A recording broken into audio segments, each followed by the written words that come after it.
He said it a few weeks before. My birthday's not a big deal, he told me, shrugging. Honestly, I don't want anything. Just treat it like a normal day. I remember nodding because I thought I understood what he meant. No pressure, no expectations, no stress. But I also knew him well enough to know that nothing didn't really mean nothing. It meant don't make a fuss, not don't care. So I didn't make a fuss. I just made something small, something thoughtful. The night before his birthday, I baked a cake. Not fancy, just simple vanilla with icing. I tried to smooth properly, even though it kept catching slightly at the edges. I told myself that imperfections were fine. It was homemade. That was the point. I also put together a small box of things I knew he liked. A packet of the biscuits he always picked up when we went shopping. The drink he always grabbed from the fridge without thinking. A little personalized mouse pad I'd ordered online with his initials on it. Nothing flashy, just something he could actually use. And I cooked his favorite meal for dinner. Nothing extravagant. Just everything chosen carefully. Quiet effort.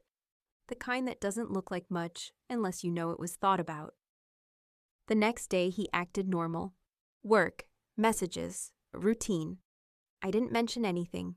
I waited until the evening. When he got home, I'd set everything up on the kitchen table, the cake in the center, the box beside it, dinner warming in the oven. I remember feeling a small nervous excitement, not because I expected a big reaction, but because I thought, at the very least, he'd see it. He stood there for a moment when he walked in, looked at everything, then exhaled. "Oh," he said. "Just that." I smiled a little. "Happy birthday." He walked closer, glanced at the box first. "What's this?" "Just a few things I thought you'd like." He opened it slowly, took out the biscuits, the drink, the mouse pad. He turned it over in his hands. "This is fine," he said. "But I could have just bought this stuff myself." I blinked. "Yeah, but I picked it out for you." He shrugged. "It's not really a gift though, is it? It's just groceries and a mouse pad." My stomach tightened slightly, but I kept my voice steady. "I thought you said you didn't want anything big." "I didn't," he said. "But if you're going to do something, at least do it properly." He picked up the mouse pad again. "It's also not even the right size. I like the long ones." "I didn't know that," I said quietly. "You could have asked." There was a pause after that. He moved to the cake next, looked at it like it was a mistake. "You made this?" "Yes." He didn't touch it. "You know, if you were going to do cake, you should have just bought one. This looks a bit amateur." I stood there, still. "It took me a while," I said. He shrugged again. "I mean, it's fine. It's just not really birthday level." Then he went and sat down like the conversation was over. I remember looking at the table, at everything I'd chosen, everything I'd made, and realizing something very clearly. He hadn't just not asked for anything. He had asked for effort and then decided it wasn't good enough anyway. Dinner went mostly in silence. He ate. He scrolled on his phone. He didn't mention the cake again. At one point he said, "Next year, just don't bother. Seriously, it's easier." I nodded, because I didn't trust myself to say anything else. The karma didn't come loudly. It didn't need to. It started small. The next year, I didn't make a cake, didn't buy a gift box, didn't plan dinner.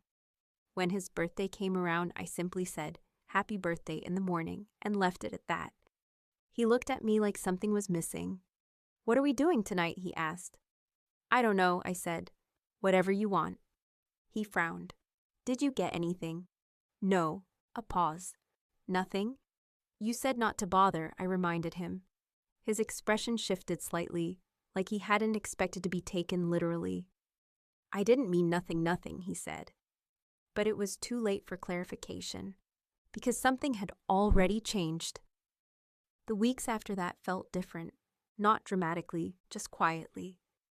I stopped anticipating things, stopped planning small surprises, stopped trying to read between lines that kept moving. And he noticed. Of course he did. "Why are you being weird lately?" he asked one evening. I looked at him for a moment. "I'm not," I said.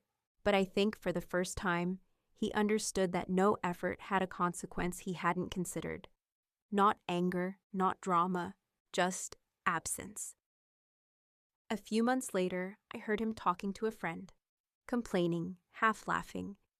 She doesn't really do anything anymore, he said. Not like she used to. I remember standing in the hallway listening, waiting for the part where he realized why. It didn't come. That's the thing about people like that. They think effort is either perfect or worthless. They don't see the middle part. The part where someone is trying. The part where someone is choosing you. Quietly, repeatedly, in small ways that don't demand attention. They only notice when it stops. And by then, it doesn't come back the same way. It doesn't try harder. It just stops trying at all.